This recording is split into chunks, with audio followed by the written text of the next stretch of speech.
औज़ुबिल्लाहिमिनश्शैतानिर्रजीम बिस्मिल्लाहिर्रहमानिर्रहीम। सीरतुन्नबी सल्लल्लाहु अलैहि वसल्लम की शुरुआत। हमारे सीरीज सीरतुन्नबी सल्लल्लाहु अलैहि वसल्लम की शुरुआत सन 611 ईस्वी से होती है। उस वक्त पूरा हिजाज और सारे अरब में बूतों और सितारों की पूजा की जाती थी। तमाम अरब का हर कबीले का हर आदमी बूतों और सितारों का पुजारी था। लेकिन ये अजीब बात है कि वो बूतों और सितारों को पूजते हुए भी हस्र और नस्र और बदले के दिन के कायल थे। मुर्दों को दफन करते थे। कब्रों में ऊँटों को इसलिए ज़िबा करते थे कि उनका अकीदा था कि वो हस्र के दिन इस ऊँट पर सवार होकर चले जाएंगे। वो तौहीद के कायल थे, खुदा को कायनात का पैदा करने वाला मानते थे।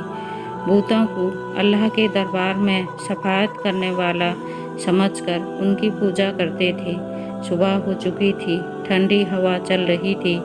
उस वक्त मक्का के एक कोने से बहुत ही हल्की सुरीली आवाज़ पैदा हुई, जो धीरे धीरे बढ़ने लगी और बढ़ते बढ़ते इतनी बढ़ी कि मक्का शहर की गली गली, कूचे कूचे घर में इसकी आवाज़ सुनी गई। अरबों की ईद आज अरबों की ईद थी। वो बहुत सवेरे जाग चुके थे और आवाज़ को सुनकर मर्द और बच्चे बैतुल हराम की तरफ दौड़ने लगे। मक्के की गली कूचों में हलचल शुरू हो गई और लोगों के गिरोह तेजी से लपकते नजर आने लगे। सुरीली आवाज़ अभी तक बुलंद हो रही थी, बड़ी लुभावनी आवाज़ थी। ऐसा लग रहा था जैसे कोई सुरीली बाजा बज रहा है। लोग शहर के चारों ओर से तेजी के साथ बैतुल हराम की ओर दौड़ रहे थे। वो चमचमाते कपड़े पहने हुए थे और पीले पटके बांधे हुए थे। वो अरबी लिबास में थे।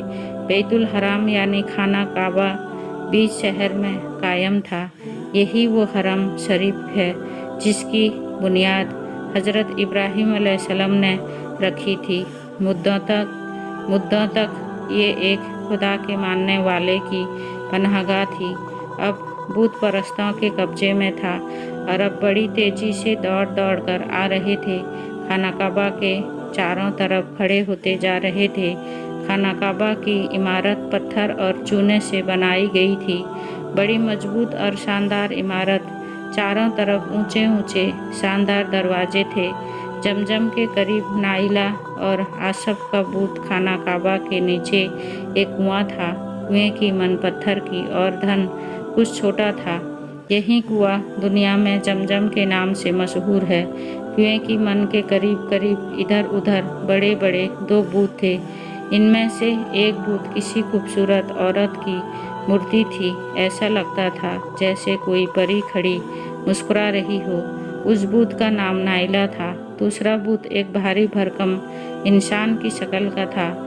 ऐसा लगता था जैसे कोई पहलवान अपने मुकाबले के आदमी को जीत करके खुश हो रहा हो। उस बूत का नाम आसफ था। तमाम अरब इन 2 बूतों का एहतराम करते रहे और इनके सामने आते ही सजदे में गिर जाते रहे। बाजा अभी तक सुरीली आवाज़ से बज रहा था। ऐसा लगता था जैसे हरम शरीफ के अंदर बज रहा हो। खाना काबा के तमाम दरवाजे अब तक बंद थे।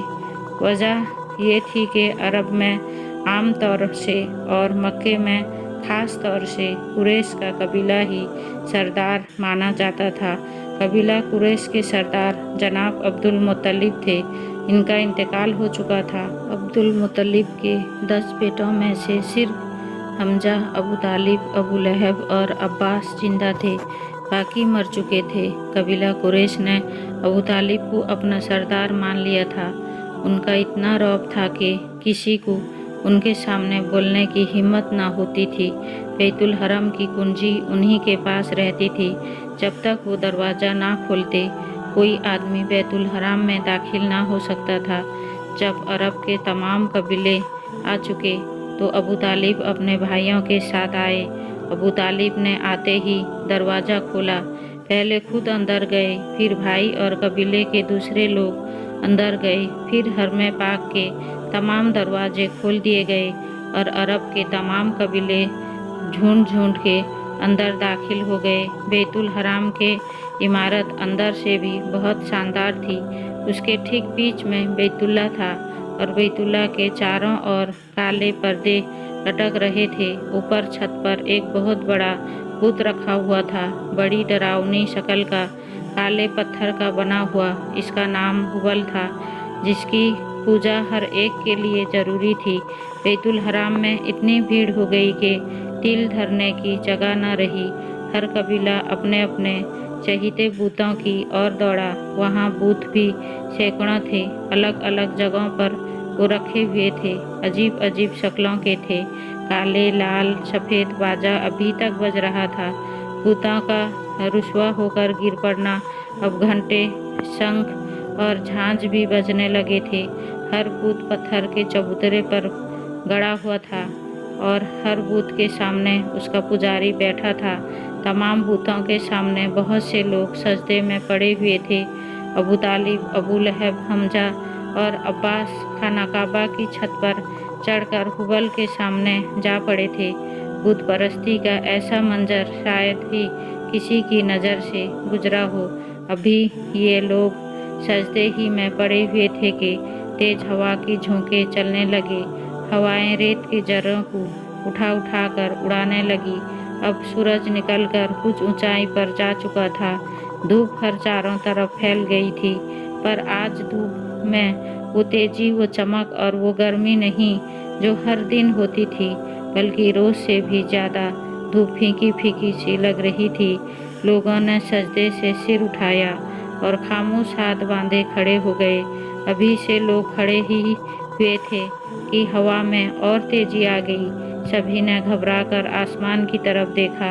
आसमान लाल अंगारा हो रहा था, जैसे उसमें आग लग गई और बाग के शोलों ने उसे लाल बना दिया हो। लोग हैरत और गौर से आसमान को देखने लगे। देखते ही आसमान का रंग लाल स्याही में बदलने लगा, बिल्कुल उस तरह जिस तरह आग के बाद धुएं के गोल माहौल का अंधेरा बना देते हैं। इस मंजर को देखकर अरबों के हवास जाते रहे। वो एक बार फिर अपने बूतों के सामने सजदे में गिर गए। सभी घबराए हुए थे, डरे और सहमे हुए थे। पुजारियों ने थोड़ी बुलंद आवाज़ से कहा, रुओ, गिड़गिड़ाओ, बुतों की पुजारियों, खूब रुओ। बुतों से इस बला को दूर करने के लिए दुआ मांगो। रोने की एक आम आवाज़ बुलंद हुई।